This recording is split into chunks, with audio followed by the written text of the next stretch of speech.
Hello everyone, we're at Hagerstown Community College. I'm Thomas Burge. I'm an instructor and also coordinator of our fitness center. On behalf of Meritus Health, we're going to talk a little bit about preparing for a 5K. First thing we want to really look into is how far away it is. Is it a month out? Is it 2 months out? Is it 3 months out? Is it a week out? Very important that you do build up your tolerance to running if you have not run before. Advantage to yourself would be to give yourself a little bit of time to build up that musculature in your legs, to build up that cardiovascular system, so that when it comes time to the 5K, you are well prepared and you won't hurt yourself trying to do it. First things first, we need to learn how to properly warm up before we get out and go running, and we have a couple exercises we're going to show you. We call them dynamic exercises because they warm up your legs, they warm up your heart rate, they get you going, get you prepared for that run. It improves your mobility in your ankles, your knees, and your hips. Second thing, we need to cover how many days a week we should be running in preparation for the 5K. And another thing again is how far out it is. So we're going to have Stephanie here demonstrate some exercises for us. The first one of which is going to be a toe touch.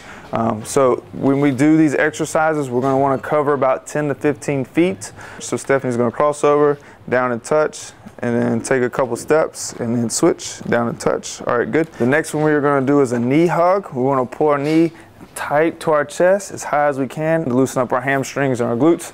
Let's go ahead and try that. Good, nice and tight. Good. Taking a step in between each one and really pulling it up. Okay, the next one we're going to do is going to be a hurdle step, which is going to again open up our hips and our knees.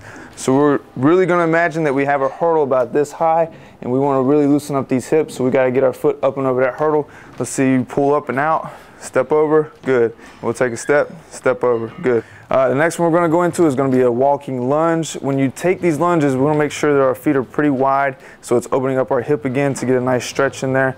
Next one we're going to do is a reverse lunge. Same type of deal. We're still trying to really stretch our hip flexors right there, so let's go ahead and face that way. You're going to go backwards.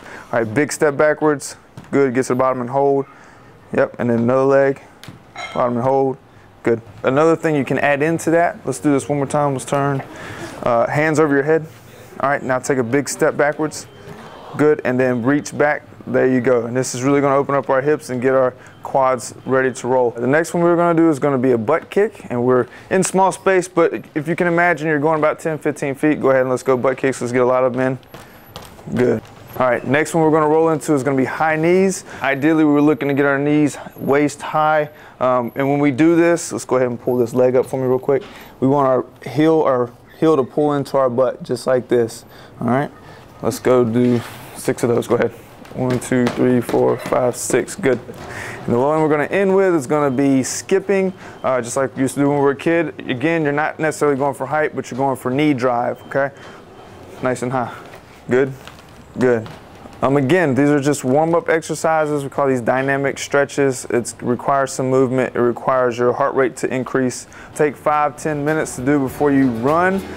Again, over a distance about 15-20 feet, and getting that heart rate going, getting those legs nice and loose, ankle, knee, hip, all the above, get you prepared for the 5K.